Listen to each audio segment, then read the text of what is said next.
کے بندو حدیث موجود ہے، اعلنوا ھذا النکاح واجعلوہ فی المساجد، ترمذی شریف کی روایت، نکاح کا اعلان عام کیا کرو اور مسجدوں میں منعقد کیا کرو۔ کیا ہو گیا علماء کو؟ کہاں چھپا رہے اس حدیث کو؟ یہ میں مانتا ہوں، علماء کا قول ہے، میں اس کو رد نہیں کر سکتا کہ یہاں فعل امر جو ہے یہ وجوب کے لیے نہیں ہے، فرض کرنے کے لیے نہیں ہے، استحباب کے لیے ہے۔ تو بھائی مستحب چیز جو حضور نے قرار دی ہے اس کو کیوں چھوڑ رہے ہو؟ دنیا کے ہر معاملے میں ہے جستجو کے خوب سے خوب تر کہاں، اور اس معاملے میں آپ مستحب مان رہے ہیں، حضور کا قول موجود ہے پھر قبول نہیں کر رہے۔ اور پوری حدیث میں ایک ٹکڑا اور بھی ہے، وَاضْرِبُوا عَلَيْهِمْ مِنَ الدُّفُوفِ، اور نکاح کے موقع پر دف بجایا کرو۔ تو کیوں؟ اعلان عام کے لیے، کوئی اور ذریعہ تو تھا نہیں، لاؤڈ سپیکر تو تھا نہیں، کوئی دعوتی کارڈ تو آپ چھاپ نہیں سکتے تھے، چھاپنے کا سوال ہی نہیں، اخبار نہیں کہ اس میں اطلاع شائع کرا دیں۔ اعلان عام کیسے ہوگا؟ کہیں سے دف کی آواز آئی ہے، بھائی کیا بات ہے، فلاں کی شادی ہو رہی ہے فلاں کے ساتھ، بات پھیل گئی۔ میں نے اپنی 5 بچیوں کی 7 دفعہ شادی کی ہے، ایک بیوہ ہو گئی تو دوبارہ نکاح کیا، ایک ہمیں خلا لینی پڑی تو اس کا دوبارہ نکاح، تو 5 بچیاں 7 دفعہ نکاح، اور میں اپنے آنسو کبھی ضبط نہیں کر سکا ان کی رخصتی کے وقت۔ اور میں صرف یہ کرتا تھا، کوئی کارڈ بھی نہیں، اخبار میں چھوٹا سا اشتہار کہ میری بچی کا نکاح ہے فلاں وقت فلاں جگہ، جو تشریف لا سکیں سر آنکھوں پر دعائے خیر میں شریک ہو جائیں، نہ آ سکتے ہو اپنی جگہ دعائے خیر دیں، بس ختم۔ کوئی دف بجانے کی اب ہمیں ضرورت نہیں رہی۔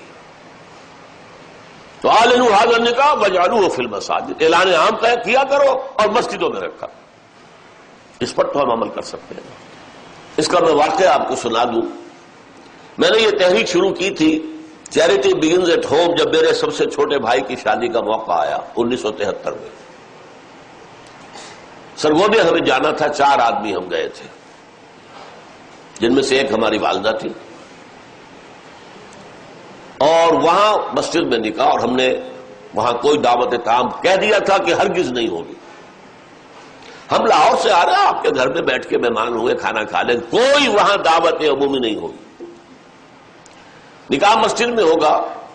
اس کا اعلان ہوا تو بڑی تعداد میں لوگ آ گئے مسجد میں، وہاں تقریر میں نے کی، لیکن پھر وہاں بھی ایک، جیسے ہمارے ہاں یہاں کراچی میں مولانا مفتی محمد شفیع رحمۃ اللہ علیہ تھے، وہاں بھی ایک مفتی محمد شفیع صاحب تھے، ان کا انتقال ہو گیا تھا، ان کے 2 بیٹے مفتیان شہر کہلاتے تھے، وہ بھی موجود تھے، میں نے نکاح ان سے پڑھوایا۔ لیکن ان میں سے جو بڑے بھائی تھے انہوں نے کہا ڈاکٹر صاحب اس کام کی ہمت صرف آپ میں تھی، ہم نہیں کر سکتے یہ ہمت۔ وجہ کیا ہے؟ مولوی کا سٹیٹس کیا ہے ہمارے یہاں؟ دیہات میں تو کمی کاری، جیسے ہاری ویسا مولوی، فصل پہ کوئی دانے دے دیں گے اللہ اللہ خیر صلی اللہ، باقی روز کی روٹی کہیں مانگے جائے گھر گھر اور کھائے۔ شہروں کے اندر بھی مسجدوں میں علماء ہوتے ہیں باوقار باعزت، لیکن مساجد کی مجلسیں منتظمہ بھی تو ہوتی ہے نا۔ کیسے کہیں گے یہاں آؤ، میں نہیں آؤں گا تمہارے یہاں نکاح پڑھانے کے لیے، کیسے کہیں گے؟ حدیث رسول کے ہوتے ہوئے۔ بہرحال اس پر لوگوں کو شرم بھی آئی، احساس کیا انہوں نے کہ واقعتاً بات صحیح ہے۔ پھر میں نے غیرت کو چیلنج کیا۔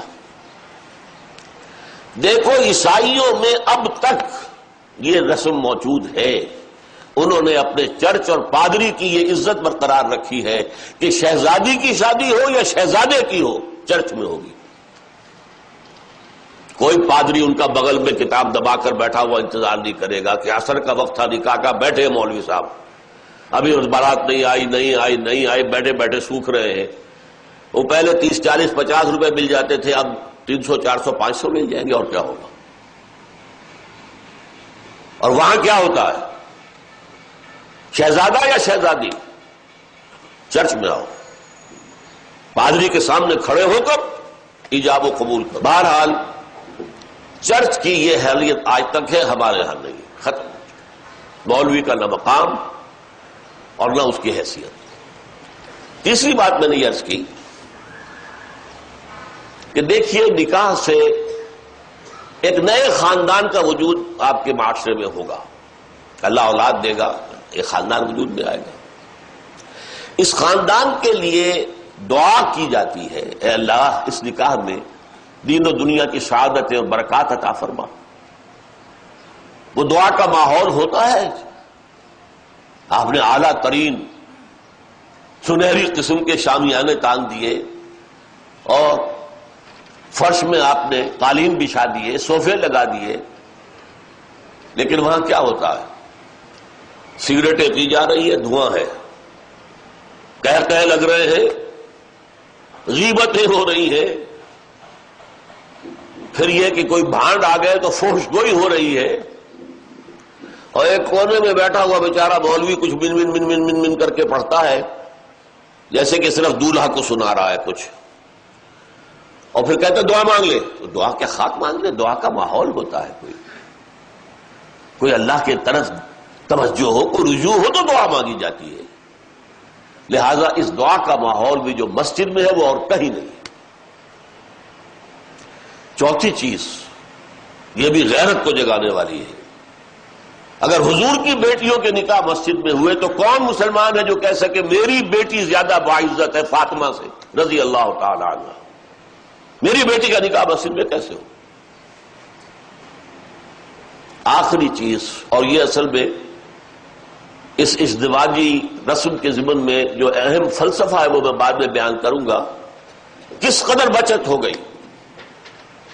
لڑکی والے کے ہاں آپ جائیں گے، وہ شامیانے لگائے گا، وہ قالین منگائے گا، وہ کرسیاں منگائے گا، وہ صوفے لگائے گا، رات ہے تو قمقمے لگائے گا، بجلی. کتنا خرچہ ہوا. مسجد میں بھی بھائی قالین بھی بچھے ہوئے ہیں، مسجد کے اندر کشادگی ہے، مسجد میں اوپر پنکھے بھی لگے ہوئے ہیں. مسجد میں کرو نکاح اور تمہارا سبسکرائب